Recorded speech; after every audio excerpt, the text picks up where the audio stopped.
And that has been lost, especially I think from within North American feminism, and the same thing is true of British feminism. I think in an interesting way, feminism has become, very intersectional, right? So we talk a lot about race and class, but we don't talk that much about nationality. We don't talk that much about language.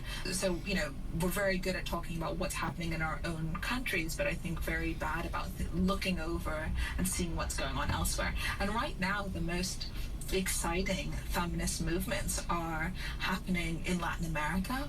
Mass uprising of women, centered usually around abortion politics, but with much bigger purview than that. In Poland, we've just seen a general strike of extraordinary proportions across the country, led by women. Extraordinary.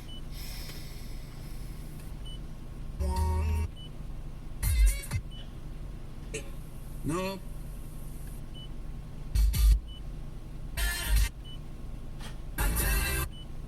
Samuel Blaine, saxophone, histoire de vous rappeler et que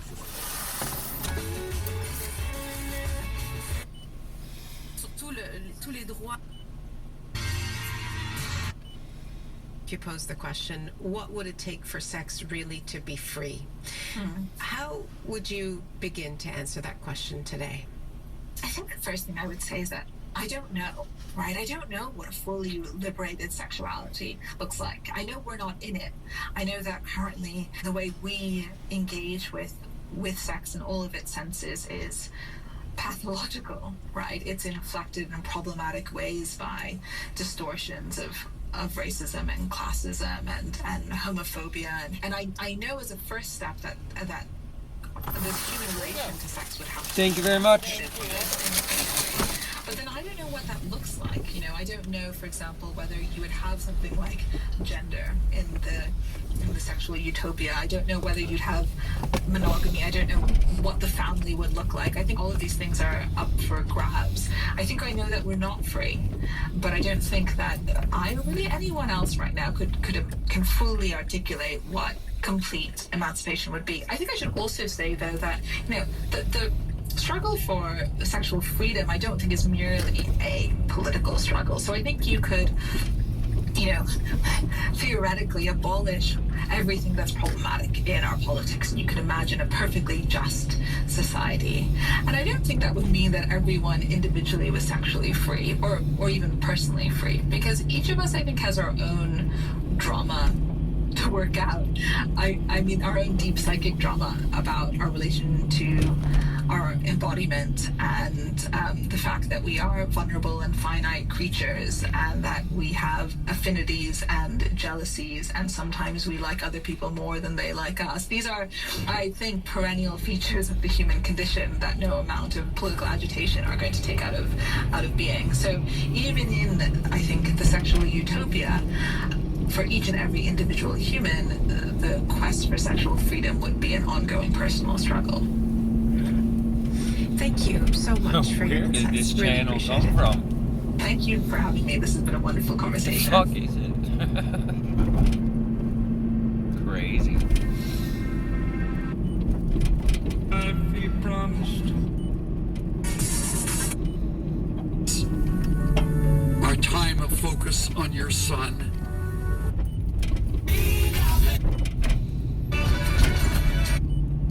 I'm in deep.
Salut, c'est Nicolas Ouellette. Le vendredi...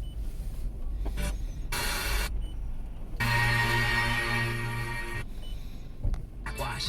Polaris 2 of the 2021 Polaris Music Prize winner. Stream it live this Monday starting at 8 p.m. Eastern at cbcmusic.ca/Polaris. The CBC News is next, followed by Q.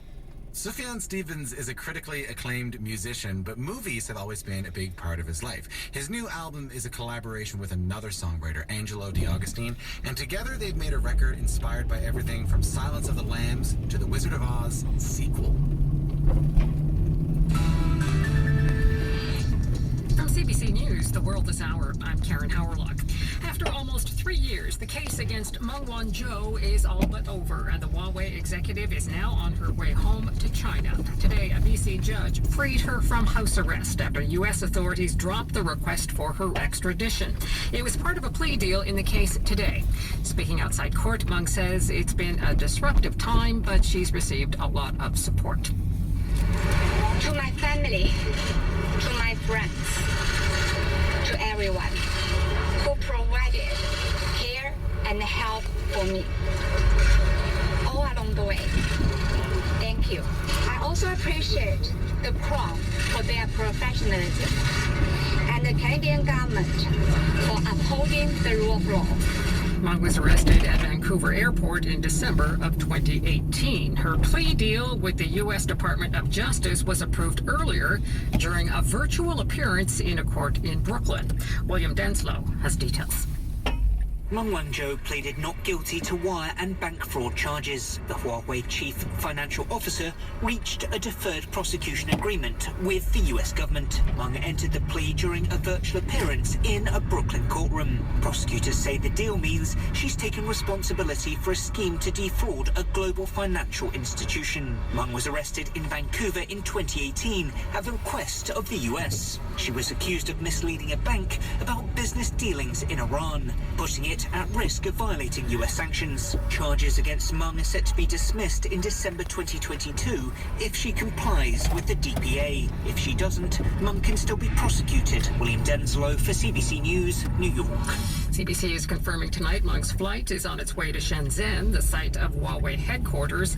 And today's developments may affect Michael Spavor and Michael Kovrig, the two Canadians detained in China shortly after Meng's arrest. Our national affairs editor, Chris Hall, has more on that. Both have been in prison since December 2018, and what the Trudeau government insists was retaliation for this country's arrest of Meng on the U.S. extradition warrant.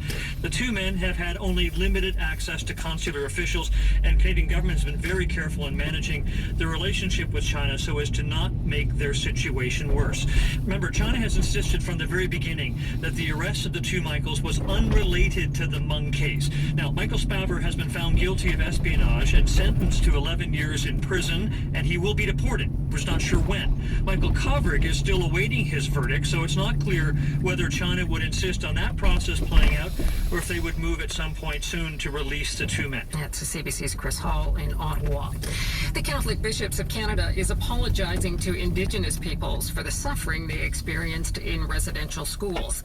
In a statement, the bishops acknowledge many Catholic institutions failed to respect the history, traditions, and wisdom of Indigenous peoples and caused harm because of the grave abuses that